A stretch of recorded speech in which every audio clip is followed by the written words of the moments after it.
नरेंद्र मोदी के कार्यकाल में पिछले 10 साल में ये अन्याय काल रहा है और एक प्रतीक अन्याय काल का ये है कि जो कोई पार्टी बीजेपी का विरोध करती है उसके नेता के खिलाफ ईडी, सीबीआई, इनकम टैक्स छोड़ा जाता है। पश्चिम बंगाल हो, तमिलनाडु हो, दिल्ली हो, कर्नाटक में भी हुआ है, केरला में अभी हो रहा है। जहां कहीं विपक्ष की पार्टियां हैं उनके खिलाफ ईडी, सीबीआई, इनकम टैक्स छोड़ा जाता है। इसमें मैं कोई भेदभाव नहीं करता हूं। पश्चिम बंगाल हो, महाराष्ट्र हो, महाराष्ट्र में भी हुआ है, कर्नाटक में भी हुआ है।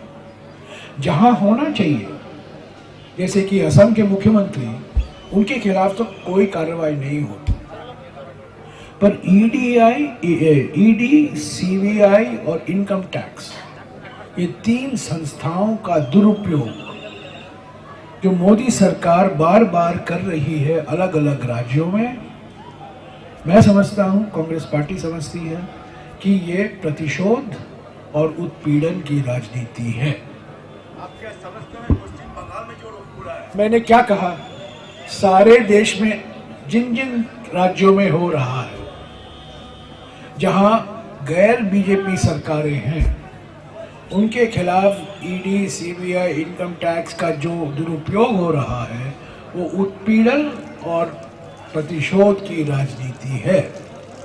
जो कानूनी कार्रवाई होनी चाहिए कीजिए, पारदर्शिता से कीजिए, सबके खिलाफ कीजिए जिनके खिलाफ सबूत है, पर लटका के मत रखिए राजनीति के लिए। और दिन बाय दिन रोज कुछ ना कुछ खबरें मत छपवाइए, इसके खिलाफ ये है, उसके खिलाफ ये है। लोगों को बदनाम करने में लगे हुए हैं। अगर सबूत है न्यायालय में पेश कीजिए, कार्रवाई कीजिए, कानून के मुताबिक कार्रवाई कीजिए।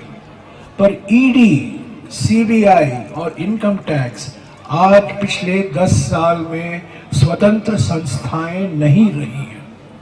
ईडी, सीबीआई और इनकम टैक्स बीजेपी के 3 फ्रंटल ऑर्गेनाइजेशन बन गए हैं। हमारे फ्रंटल ऑर्गेनाइजेशन है, पश्चिम बंगाल में हमारा छात्र परिषद है, INTUC है, महिला कांग्रेस है, यूथ कांग्रेस है। ऐसे ही नरेंद्र मोदी और अमित शाह की बीजेपी में 3 frontal organisation, super frontal organisation. Frontal तो है, महिला, युवा, वो सब है, पर सुपर फ्रंटल है ईडी, सीबीआई और इनकम टैक्स। विजिलेंस के बारे में तृणमूल कांग्रेस एक साथ ये न्याय रख रही है कि ये विचारधारा सेम है, पर कल राहुल ने कहा कि बंगाल की जनता इंटेलेक्चुअल होती है, पर ये इंटेलेक्चुअल जनता भी अब कंफ्यूज हो रही है कि हाई कमान कुछ कह रहा है, प्रदेश कांग्रेस कुछ कह रहा है। कोई कंफ्यूजन नहीं है। इंडिया गठबंधन राष्ट्रीय चुनाव के लिए है, ये विधानसभा चुनाव के लिए नहीं है। हमारा निशाना पश्चिम बंगाल में, महाराष्ट्र में, सभी राज्यों में हमारा निशाना एक ही है। हम अर्जुन के माफिक एक ही निशाने पर हमारा आंख दे रहे हैं और वो निशाना है बीजेपी। जमीनी राजनीति, बंगाल का जो जमीन राजनीति है, जहाँ पर प्रदेश कांग्रेस तृणमूल कांग्रेस के खिलाफ है और वे ये वामपंथियों के साथ एक साथ करके ये एकजुट होकर लड़ाई लड़ना चाहते हैं। हम बीजेपी को हराना चाहते हैं और जो कुछ हमें करना है हम करेंगे। और जिस बेल्ट पे है मुर्शिदाबाद नालंदा, वहाँ पे शेयरिंग अगर ना हुआ तो वोट शेयरिंग हो सकता है, क्योंकि बेल्ट ऐसा है। ये अरिथमेटिक गणित में मैं नहीं जाऊंगा, मैं आपको राजनीतिक हकीकत बता रहा हूँ। राजनीतिक हकीकत यह है कि हमें बीजेपी को 18 सीट से 0 लाना है और उसके लिए जो कुछ कदम हमें लेने हैं हम करेंगे।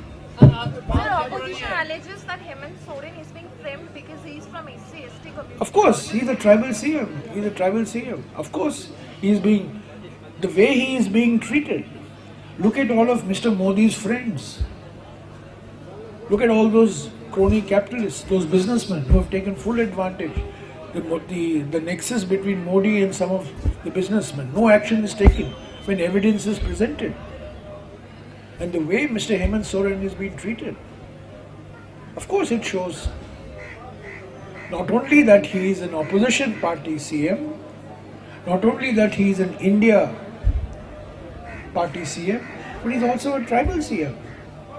And more than a tribal CM, he comes from a very distinguished tradition. His father, Shibu Soren, was one of the major architects of the creation of Jharkhand.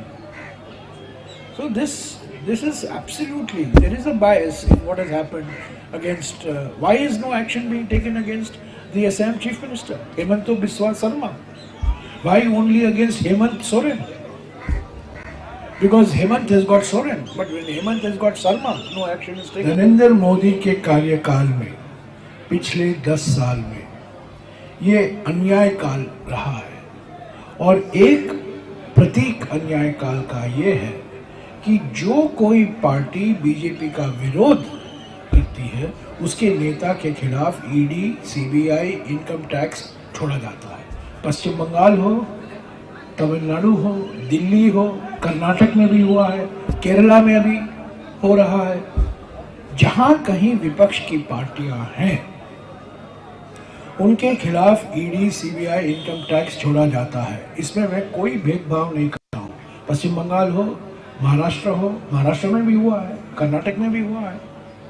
जहां होना चाहिए, जैसे कि असम के मुख्यमंत्री, उनके खिलाफ तो कोई कार्रवाई नहीं होती, पर ईडी, सीबीआई और इनकम टैक्स, ये 3 संस्थाओं का दुरुपयोग जो मोदी सरकार बार बार कर रही है अलग अलग राज्यों में, मैं समझता हूं, कांग्रेस पार्टी समझती है कि ये प्रतिशोध और उत्पीड़न की राजनीति है। आप क्या समझते हैं पश्चिम बंगाल में जो हो रहा है? मैंने क्या कहा, सारे देश में जिन जिन राज्यों में हो रहा है, जहां गैर बीजेपी सरकारें हैं, उनके खिलाफ ईडी, सीबीआई, इनकम टैक्स का जो दुरुपयोग हो रहा है वो उत्पीड़न और प्रतिशोध की राजनीति है। जो कानूनी कार्रवाई होनी चाहिए कीजिए, पारदर्शिता से कीजिए, सबके खिलाफ कीजिए जिनके खिलाफ सबूत है, पर लटका के मत रखिए राजनीति के लिए। और दिन बाय दिन रोज कुछ ना कुछ खबरें मत छपवाइए, इसके खिलाफ ये है, उसके खिलाफ ये है, लोगों को बदनाम करने में लगे हुए हैं। अगर सबूत है न्यायालय में पेश कीजिए, कार्रवाई कीजिए, कानून के मुताबिक कार्रवाई कीजिए, पर ईडी, सीबीआई और इनकम टैक्स आज पिछले 10 साल में स्वतंत्र संस्थाएं नहीं रही हैं। ईडी, सीबीआई और इनकम टैक्स बीजेपी के 3 फ्रंटल ऑर्गेनाइजेशन बन गए हैं। हमारे फ्रंटल ऑर्गेनाइजेशन है, पश्चिम बंगाल में हमारा छात्र परिषद है, INTUC है, महिला कांग्रेस है, यूथ कांग्रेस है। ऐसे ही नरेंद्र मोदी और अमित शाह के बीजेपी में 3 frontal organisation, super frontal organisation. Frontal तो है, महिला, युवा, वो सब है, पर सुपर फ्रंटल है ईडी, सीबीआई और इनकम टैक्स। विजिलेंस के बारे में तृणमूल कांग्रेस एक साथ ये न्याय रख रही है कि ये विचारधारा सेम है, पर कल राहुल ने कहा कि बंगाल की जनता इंटेलेक्चुअल होती है, पर ये इंटेलेक्चुअल जनता भी अब कंफ्यूज हो रही है कि हाई कमान कुछ कह रहा है, प्रदेश कांग्रेस कुछ कह रहा है। कोई कंफ्यूजन नहीं है। इंडिया गठबंधन राष्ट्रीय चुनाव के लिए है, ये विधानसभा चुनाव के लिए नहीं है। हमारा निशाना पश्चिम बंगाल में, महाराष्ट्र में, सभी राज्यों में हमारा निशाना एक ही है। हम अर्जुन के माफिक एक ही निशाने पर हमारा आंख दे रहे हैं और वो निशाना है बीजेपी। जमीनी राजनीति, बंगाल का जो जमीन राजनीति है, जहाँ पर प्रदेश कांग्रेस तृणमूल कांग्रेस के खिलाफ है और वे ये वामपंथियों के साथ एक साथ करके ये एकजुट होकर लड़ाई लड़ना चाहते हैं। हम बीजेपी को हराना चाहते हैं और जो कुछ हमें करना है हम करेंगे। और जिस बेल्ट पे है मुर्शिदाबाद, मालदा, एक मिनट, वहाँ पे एक मिनट। ना हुआ तो वोट शेयरिंग हो सकता है क्योंकि बेल्ट ऐसा है। ये अरिथमेटिक गणित में मैं नहीं जाऊंगा, मैं आपको राजनीतिक हकीकत बता रहा हूँ। राजनीतिक हकीकत यह है कि हमें बीजेपी को 18 सीट से 0 लाना है और उसके लिए जो कुछ कदम हमें लेने हैं हम करेंगे। Sir, opposition alleges that Hemant Soren is being framed because he is from SC/ST community. Of course, he's a tribal CM. He's a tribal CM. Of course, he's being, the way he is being treated. Look at all of Mr. Modi's friends. Look at all those crony capitalists, those businessmen who have taken full advantage. The nexus between Modi and some of the businessmen. No action is taken when evidence is presented. And the way Mr. Hemant Soren is being treated, of course it shows not only that he is an opposition party CM, not only that he is an India party CM, but he's also a tribal CM. And more than a tribal CM, he comes from a very distinguished tradition. His father Shibu Soren was one of the major architects of the creation of Jharkhand. So this is absolutely, there is a bias in what has happened against, why is no action being taken against the Assam Chief Minister, Hemanta Biswa Sarma? Why only against Hemant Soren? Because Hemant has got Soren, but when Hemant has got Sarma, no action is